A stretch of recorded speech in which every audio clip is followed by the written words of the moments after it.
This is the field of 68. I'm Vince Wolfram. I'm Jojo Cavanagh in Auburn, Alabama. And this It's straight out the jungle.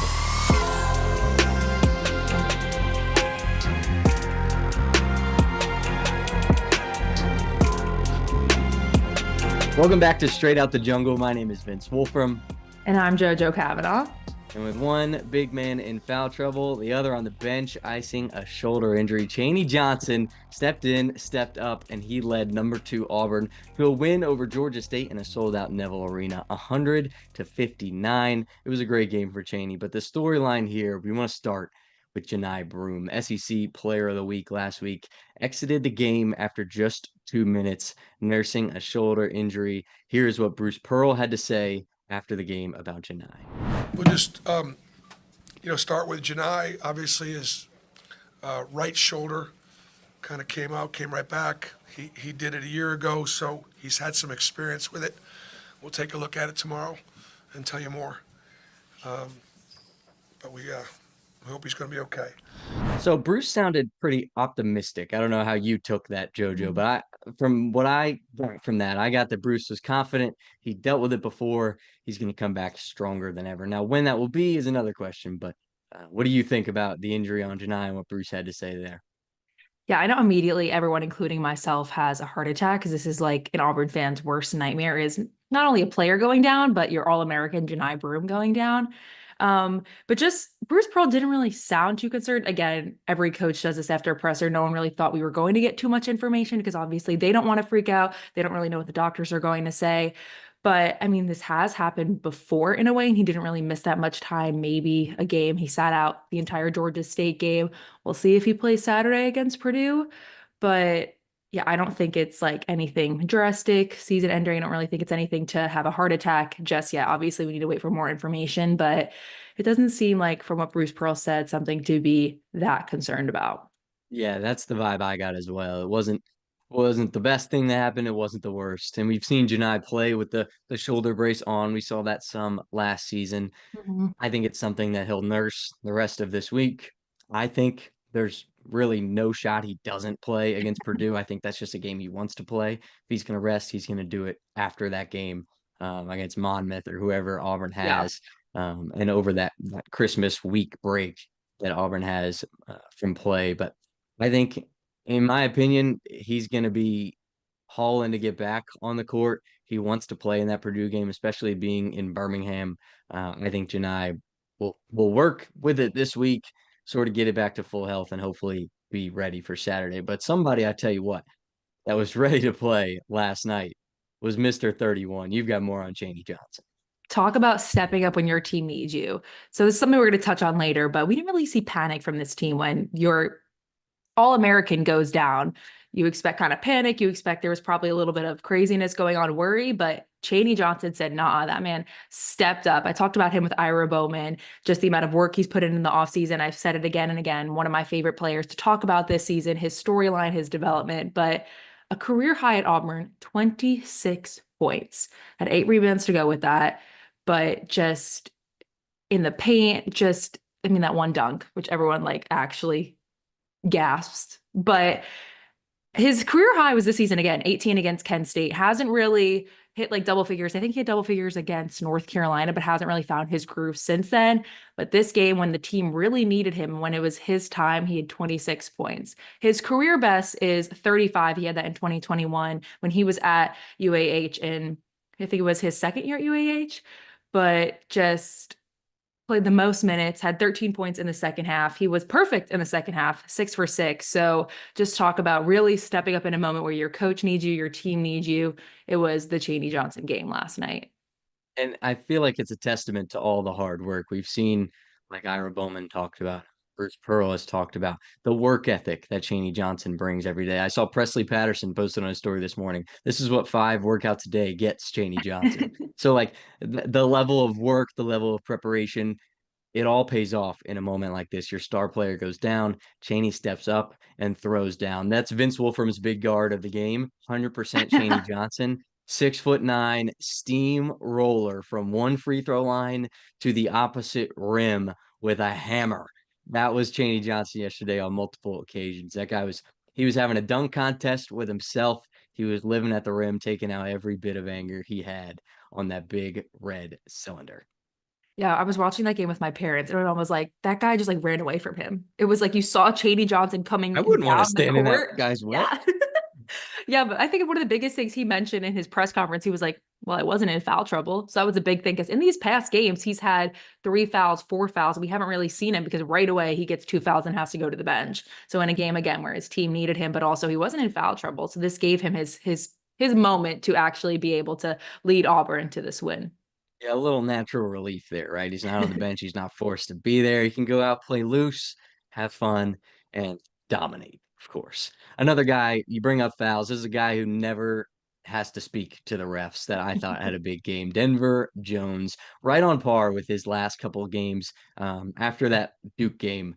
He's been playing fantastic, shooting the ball like he's never shot it before. He finished with 17 points last night, 6 and 9 shooting on the day, 5 for 7 from the 3-point line. Funny stat here. Denver Jones, 5 for 7 from three. The rest of the team was 2 for 18. It shows how in rhythm, how ready this guy is all the time to knock down shots. He had two threes in the first half, 3 in the second half. So it was a spread out, well played game all around. Plus, it's always good when Denver Jones gets a nice breakaway dunk and he's hanging on the rim.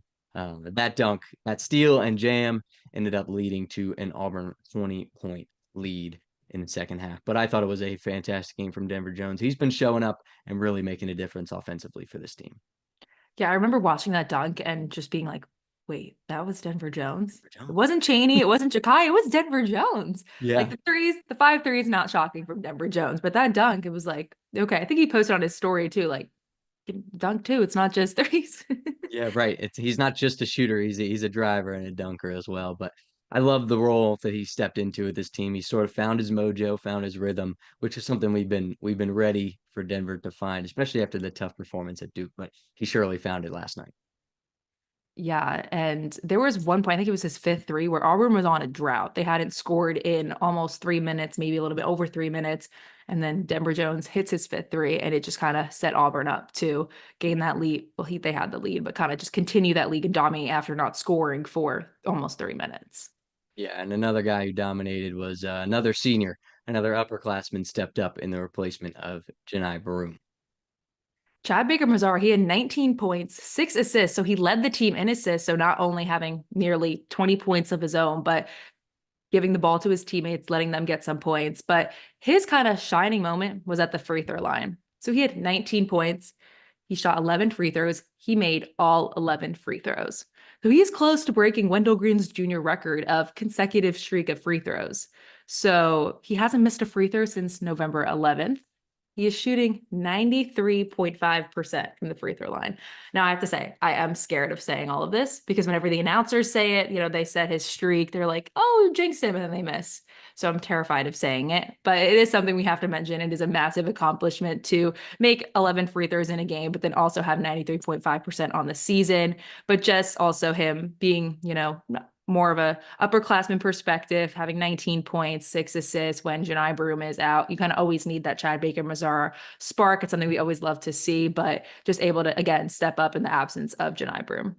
Yeah, the free throws are definitely impressive. I was 100% from the line in high school, and I only shot 12. So to not miss since November, only miss a couple free throws all season, very impressive. Chad really stepped up. And I think, in the middle of difficulty lies opportunity. And Auburn, they needed to rise to the occasion with the adversity that they faced. Johni Broome leaving the court early in the game. But in my opinion, it came from some interesting places. I was surprised not by Chad and not by Denver. Those are two upperclassmen that you expect to sort of take the reins when something like an injury to Johni happens because they're used to that. They've played with him. They compete in practice. They've also played in moments in games where they've gone off. The rest of the team, I thought it was interesting how they stepped up. Miles Kelly, I expected him to have a bigger role, especially scoring the ball. Think about how much Johni commands the ball. Offensive rebounds, he scores or he finds guys. Just getting him the ball on the low post too and letting him work, letting him face up and get to the basket. Without that, that opens up a lot more scoring opportunities. And I thought more would come from Miles Kelly. He had no points in the first half, which was shocking to me. He finished with 6 points on the game. A guy that did step up, Jaheim Hudson. about that one. 17 minutes on the day. His most minutes in a game so far this season. He played 15 earlier in the year, but this was by far his biggest impact. He's only averaging 4 minutes a game. So he came in and made the most of the minutes. And with Janai out early and Dylan out early with early fouls, Hudson came into the game 5 minutes in. We were like, whoa, Jaheim Hudson is in the game Earl's in. 15 minutes left in the first half. It was impressive, but it was refreshing, I thought.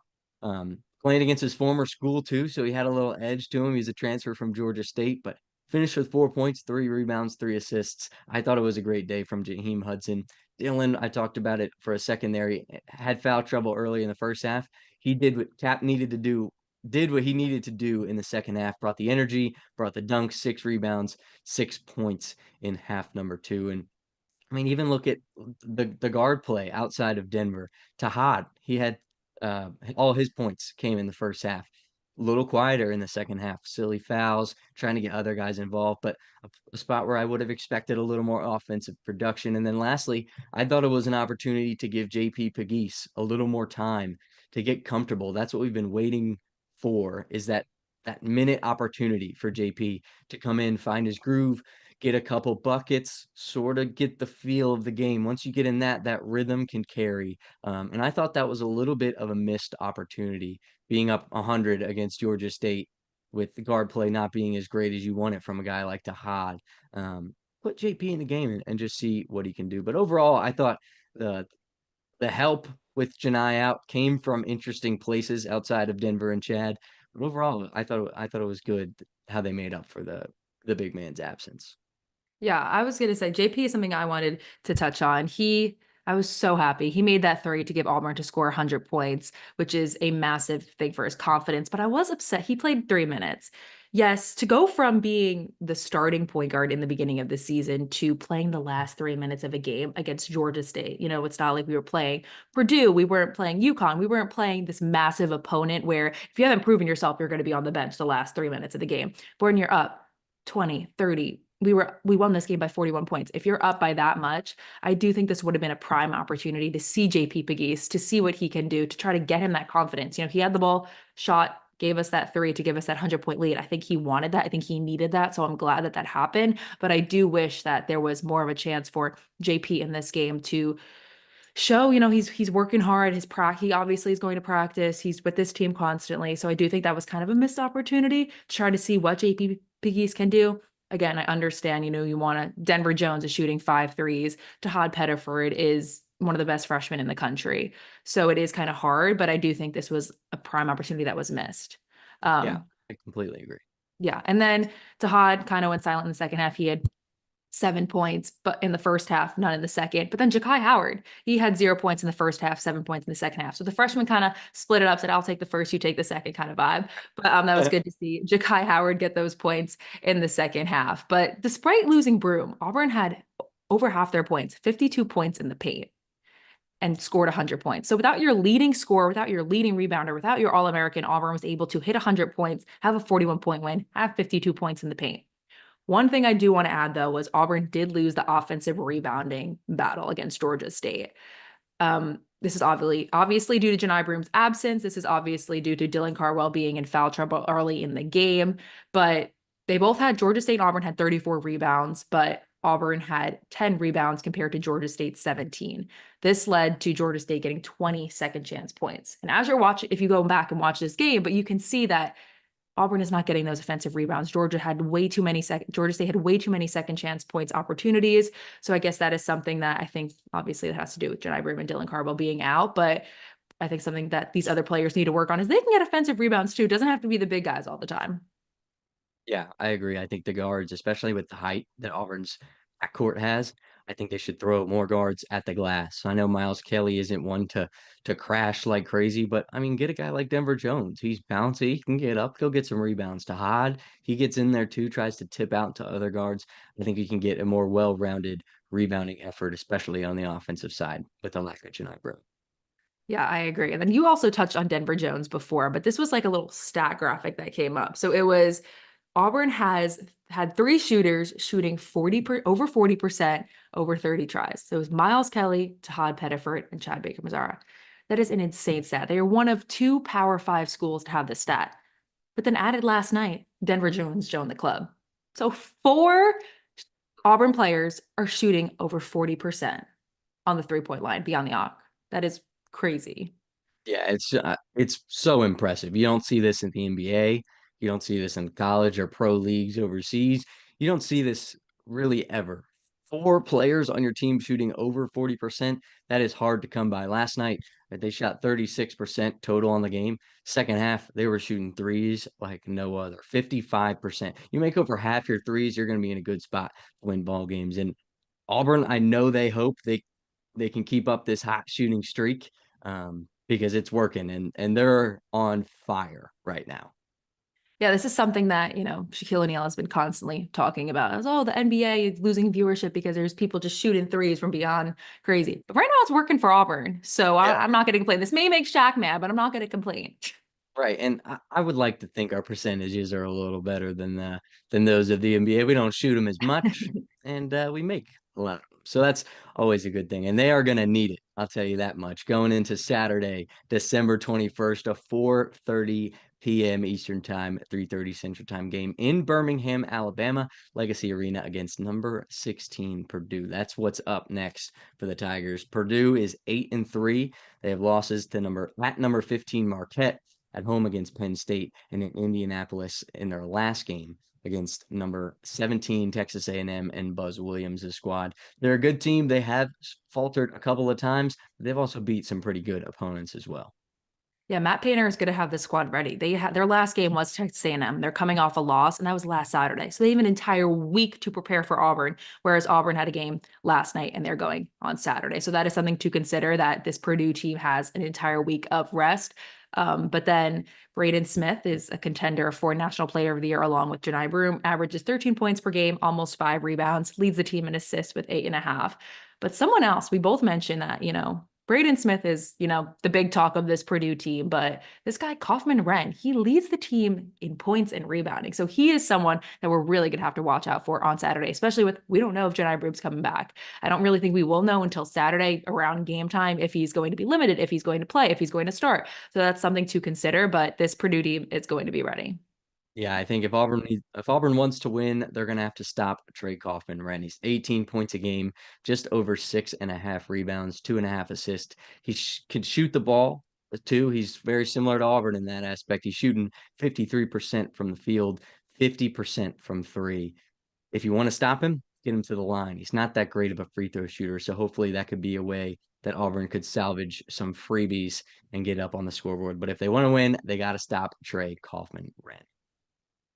Yeah, I think it's going to be a fun game again in Birmingham. So we're hoping it's not technically a home game, but the Auburn family needs to come on out. It's in Alabama. So Yeah. hopefully we'll get, that Auburn Bible here. Dylan Cardwell do more of this to the jungle like he did in Atlanta just not too long ago. But I think it's going to be a pretty good game. Again, another ranked matchup, 2-16. And we'll see again. This team stepped up in the absence of Johni Broome, scoring 100 points, Chaney Johnson 26 points. So this, I think, gave this team more confidence that, obviously they're a better team with Johni Broome, but they can still play without Johni Broome. So if Johni Broome is not available, this team has that confidence coming off a win. They just scored 100 without him, but obviously we want Johni Broome to play. But still, I'm glad that this team now has that confidence going into this game if Johni Broome is not available. 100%. And I think Auburn and neutral site games are like a healthy couple. They go well together. I think just being in Birmingham, it'll basically be an Auburn home game. You'll see when the broadcast turns on how much orange and blue is packed out in Legacy Arena. It's the first time they've been back there since the NCAA tournament 2 years ago, when Auburn and Alabama were both in the same region for the round of 64 and round of 32. So the Auburn faithful should be packed out, should be ready to go. Jojo, you got anything else about Auburn's big win, 100 points on the scoreboard, 159 over Georgia State? You got anything else? No, Johni Broome, well wishes, hope he gets better. And yeah, excited for this game on Saturday. It's in the middle of college football playoffs. So that I looked at the time and I was like, damn, but it's okay. We're excited to watch Auburn basketball. Exactly. And it's good too that my Notre Dame Fighting Irish will be Indiana on Friday night as well. So I won't have to really worry about the big game. You see the Notre Dame back here. We're cheering on the Irish on Friday, War Eagle on Saturday. Should be a great day a great weekend of sports, of hoops, of football. So if you're anything like Trevor Valise, our producer, just sit behind that quad screen monitor that you got going, watch any game that you can on Saturday, and it should be a great one. Yeah, I think straight out the jungle against the state of Indiana this weekend with Notre Dame, Indiana, Auburn, Purdue. So it's going to be There in you go. Indiana. Hopefully you got winners all over the board. Hopefully, we'll see. All right. Well, thank you guys for tuning in. For more, make sure to like, subscribe, and follow our socials, which are down in the description of this video. And if you're listening on audio, they're there too. So make sure to check us out. But for this episode of Straight Out of the Jungle, my name is Vince Wolfram. Thanks for tuning in. I'm Jojo Cavanagh. War Eagle. War Eagle.